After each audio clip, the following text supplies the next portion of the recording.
क्या 2022 इलेक्शन का साल है? Will that be the election year? जैसे आपने खुद कहा कि बड़ा मुश्किल होता है पॉलिटिक्स पे कोई आके आप इस तरह आप उसकी प्रिडिक्शन करें, क्योंकि कोई ये होता तो नहीं, डॉक्यूमेंट तो कोई नहीं होता कि हम जैसे स्कैंडल फाइल करते हैं कि चले जी ये देखें हमारे पास सबूत है, इस तरह की चीज़ें आपकी रीडिंग्स हो सकती हैं on the basis of your own, जो उसको पॉलिटिक्स को फॉलो कर रहे हैं, स्टडी कर रहे हैं, रिपोर्ट कर रहे हैं, या मुख्तलिफ पार्टीज़ के आप उनके आपका ऐसे बयानात पे नैरेटिव की बुनियादों पे आप उसमें चल सकते हैं। दो तीन चीज़ें हैं मेरा ख्याल है। एक तो इमरान खान साहब को सूट करता है कि 2022 में वो इलेक्शन वो करा लें, उनको सूट करता है। अगरचे हिस्टोरिकली तौर पर लास्ट टाइम हुआ था जब भुट्टो साहब ने किया था और उसके नतायज कोई अच्छे नहीं निकले थे, जो 76-7 में जो कुछ हुआ था। लेकिन एक उनको सूट इसलिए करता है कि इस वक्त मरियम और ये नवाज शरीफ साहब वो हैं, बैन हैं, पॉलिटिक्स से आउट है इन सेंस कि वो इलेक्शन नहीं लड़ सकते। ये इमरान खान साहब के हक में जाएगी जब आप कल उसमें कैंपेन करने जाते हैं। महंगाई, बेरोजगारी, मतलब ये खिलाफ भी जाएगी ना, हालात ऐसे हैं जिसमें वो कैंपेन भी नहीं कर पाएंगे। उसमें मुख्तलिफ मतलब इशूज़ हैं जिन पर हम बात कर सकते हैं। इमरान खान साहब के क्या एडवांटेजेस हैं, फिर डिसएडवांटेजेस हैं, वो हर पार्टी के होते हैं डिफरेंट, आप उनको न्यूट्रलाइज कैसे कर सकते हैं। हाँ, दूसरा इमरान खान साहब इस पोजीशन में है कि नया बजट जब आए उसमें जो अभी जून में है, आप इस तरह के इंसेंटिव या इस तरह की कुछ चीज़ें करने की कोशिश करें कि आप उसे पेट्रोल की कीमतें कम कर दें, डीजल कर दें, चीनी, गैस वगैरह एंड बलाबला लोग भूल जाते होते 2-3 महीनों में। अगर आप आके कोई नया इंसेंटिव दें और कंसिडरेबली उनको फील हो कि यार कुछ रिलीफ हमें मिल गया, अगेन ये ठीक है, ये भी सबसे ज़्यादा कर सकते। तीसरी चीज़, एस्टेब्लिशमेंट के साथ उनका अगर हम देखें पिछले 4-5 साल का एक उनका वो रहा है, एक उनकी वर्किंग एक जो रिलेशनशिप थी वो अच्छी रही है सो फार।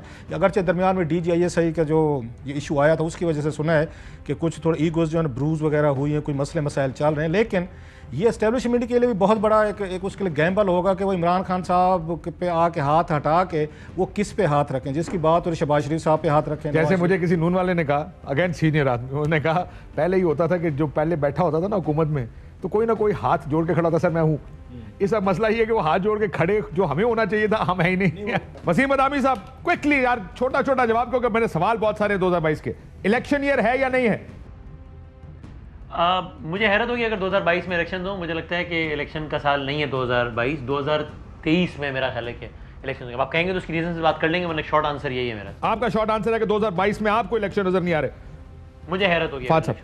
देखिए मेरे ख्याल में इसका जवाब जो है ना वो PMLN के पास है। अगर PMLN चाहे तो 2022 में इलेक्शन होगा, अगर वो नहीं चाहे तो नहीं होगा। मैं ये क्यों कह रहा हूँ, अगर वो लेट गए तो इलेक्शन हो सकता है, अगर ना लेट डील हो गई, अगर डील हो गई तो इलेक्शन है, और अगर नहीं हुई तो नहीं है। ये फैसला आप देखें, एक अजीब हमारी सियासत है। वो जमात जिसको हर शख्स ने पूरा किया कि इसको तोड़ दो, आज पाकिस्तान की सियासत का जो बड़ा फैसला आज उनके हाथ में। भट्टी साहब, ये एक और भी मामला को अक्टूबर-नवंबर का अड़का हुआ है, उसके ऊपर भी डिपेंड करेगा ना कि इलेक्शन कब होते हैं। देखिए काशिफ साहब, इलेक्शन ही उसी सूरत में होंगे कि अगर मौजूदा हुकूमत से जान छुड़ानी होगी। 2022 में हुए तो इमरान खान साहब अगले मेरा ख्याल है हाक में वक्त नहीं होंगे। मैं अरशद साहब से पूछ लेता हूँ, लॉन्गेस्ट सर्विंग प्राइम मिनिस्टर होंगे या नहीं? जब आप लॉन्गेस्ट सर्विंग प्राइम मिनिस्टर कह रहे हैं तो इसका मतलब है आप 2008 से लेकर 2018 तक की प्राइम मिनिस्टर्स की हिस्ट्री कह रहे हैं कि 5 साल किसी ने मुकम्मल नहीं, किसी ने पहले भी नहीं की, किसी ने पहले भी नहीं, उससे पहले भी। लेकिन ये इस हिस्ट्री को जो गिलानी साहब is probably the longest serving prime minister, 4 साल कुछ अनइंटरप्टेड जो एक डेमोक्रेटिक ट्रांजिशन का फसाड चलता रहा है 2008 से, तो उसमें मेरा ख्याल फैसला यही था कि इस फसाड को कंटिन्यू किया जाए on the face democratic dispensation होगी और 2023 तक ये जाएगा। 2023 में शायद अर्ली इलेक्शंस पॉसिबल हो सकते हैं। 22 में नहीं आपको लगा? 22 में मुश्किल है। तो अर्शद साहब मुझे सेकंड कर दे, क्या नुकसान है आपका? वो आपसे इत्तेफाक नहीं करते, बात वही कर रहे हैं। साबिर साहब, आपको लगता है कि वो जो फाद साहब का आर्गुमेंट है कि कोई डील हो जाए, असल सवाल यह कि क्या कोई तहरीक इंसाफ की हुकूमत को गिराना चाहता है? डू यू एग्री कि गिराना चाहते बस बहुत हो गई? देखें, जब हमारे यहाँ इलेक्शन उस वक्त होते हैं जब अगला सेटअप तैयार हो जाए और अगला पॉलिटिकल चेस तैयार है, तो तब फिर ये पिछला समेटना शुरू हो जाते हैं और उसके लिए कोशिशें हो रही हैं। और अगला जब भी जिस वक्त भी तब हो जाता है, तैयारी हो जाती है। वो कहते हैं साहब ने बात बड़ी ठीक की, मुझे कहा जब तक अगला सेटअप तैयार ना हो ना पिछले setup. Do you see Tehreek Insaf as the next setup possibly या नो? इस वक्त तो आप देखें तो कोई एक फैक्टर नहीं इस बात को सपोर्ट करेगा कि अगली सेटअप भी उन्हीं का होगा। हर चीज़ उनके खिलाफ जा रही है, पॉपुलैरिटी, इकोनॉमी, महंगाई, governance, opposition, political space shrink हो रही है और एस्टैब्लिशमेंट से नाराजगी। बदामी साहब, कौन हो सकता है अगले सेटअप? नहीं सर, मेरी राय है कि बहुत ज़्यादा इम्कान है इस बात का कि अगले सेटअप में इमरान खान साहब हों, इसलिए कि जो फहद भाई ने जो सारी बातें गिनवाई हैं उसमें एक फैक्टर सबसे ज़्यादा अहम हो जाता है, वो जो उन्होंने आखिरी कहा कि इस्टेब्लिशमेंट से मामला, तो वो ज़ाहिर है नवंबर की एक बात की गई अभी, तो उसके बाद फिर क्या होता है, चूँकि शख्सियात के साथ साथ बहरहाल एक फ़र्क तो आता है। तो मुझे लगता है कि in the long run Imran Khan, ये ठीक है हालिया खलीज भी जो कुछ भी हुआ, लेकिन दोनों जानिब बहरहाल जो अगली भी तकर्री होनी है उस पर बहुत कुछ डिपेंड करेगा। लेकिन मेरे ख्याल में वो ऐसी ही होगी कि जिसके बाद तहरीक इंसाफ के लिए अगले सेटअप में आने के इम्कानात ज़्यादा होंगे। सो आई विल बी सरप्राइज अगर अगले सेटअप में PTI ना हो। साबिर साहब का ख्याल है नहीं, फहद साहब का आज की तारीख तक नहीं, वसीम थिंक्स अगला सेटअप में वो हैरान होंगे अगर इमरान खान साहब ना हो। मेरे ख्याल से 2023 में जो सेटअप बनेगा उस पे, जैसे साबिर साहब ने कहा, अभी उसके खातो खाल तैयार नहीं है, चेस बोर्ड पे पीसेस हैं, वो कौन सा पीस किधर जाना है वो अभी तक उस पे पूरी तरह आपका ख्याल क्या इमरान खान साहब अगले सेटअप में हो सकते हैं या नहीं? Rearrangement of the chess board हो रही है, उसके मुताबिक फिर फैसले होंगे। उसमें आप पीपल्स पार्टी का जो फैक्टर है उसे आप माइनस नहीं कर सकते, काफ़ी क्रिटिकल रोल होगा पाकिस्तान पीपल्स पार्टी का। पाकिस्तान पीपल्स पार्टी प्लस कोलिशन, अगर फर्ज करें इमरान खान साहब नहीं है, लार्जर कंसेंसस इस वक्त ये है maybe it's not Imran Khan, then who, फिर कौन?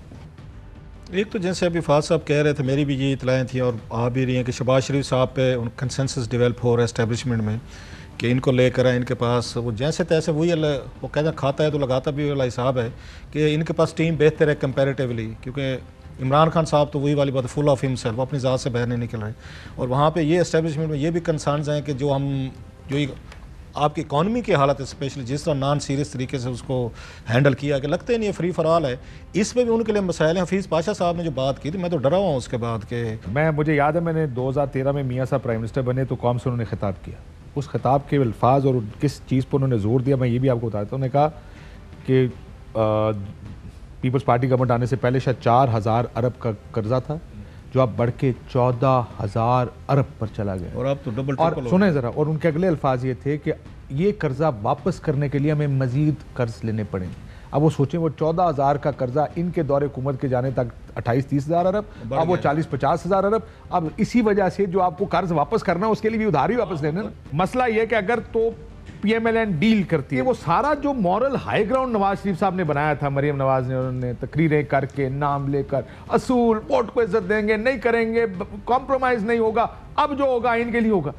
आपको लगता है कि एक हद तक तो उन्होंने, अगर बेवकूफ फर्ज करें ये काम, ये बात सिर्फ सियासी नारों की हद तक थी, चल गई, फिर इसके बाद तो कोई नहीं मान। Do you think Maryam Nawaz Sharif मानेंगी इस चीज को कि वो बुनियादी प्रिंसिपल उस पर कॉम्प्रोमाइज किया जाए? देखें आप, हम जो भी कर लें, मरियम सफदर और नवाज शरीफ दोनों, मुझे नहीं लगता कि कोई इनका मीडिया की हद तक रेलेवेंस रहेगा। ये ख़ुद एक अपना नैरेटिव लेके मुसल्लत करने की कोशिश करते रहेंगे। लेकिन अगर आप देखें पावर कॉरिडोर्स में तो कोई चांस नहीं है कि कोई भी नवाज शरीफ और मरियम के हाथों ब्लैकमेल होने के लिए तैयार है या इन पे ट्रस्ट करने के लिए तैयार है। ये दोनों काम ही तो आपको नजर आ रहा है कि शी विल बी साइडलाइंड? बिल्कुल 100%, क्योंकि शहबाज साहब के आने का मतलब ये होगा ना कि द ऑटोमेटिक कॉन्सिक्वेंसेस कि शी साइडलाइंड। फाद साहब डजंट एग्री। जी फाद, उसके लिए बहुत सारी विद ब्रैकेट्स शहबाज शरीफ भी, ये नहीं है कि शहबाज शरीफ को फ्री हैंड दे दिया जाएगा और कहेंगे कि जनाब जाएं आप, इक़्तिदार आपका हुआ, ऐसी बात नहीं है।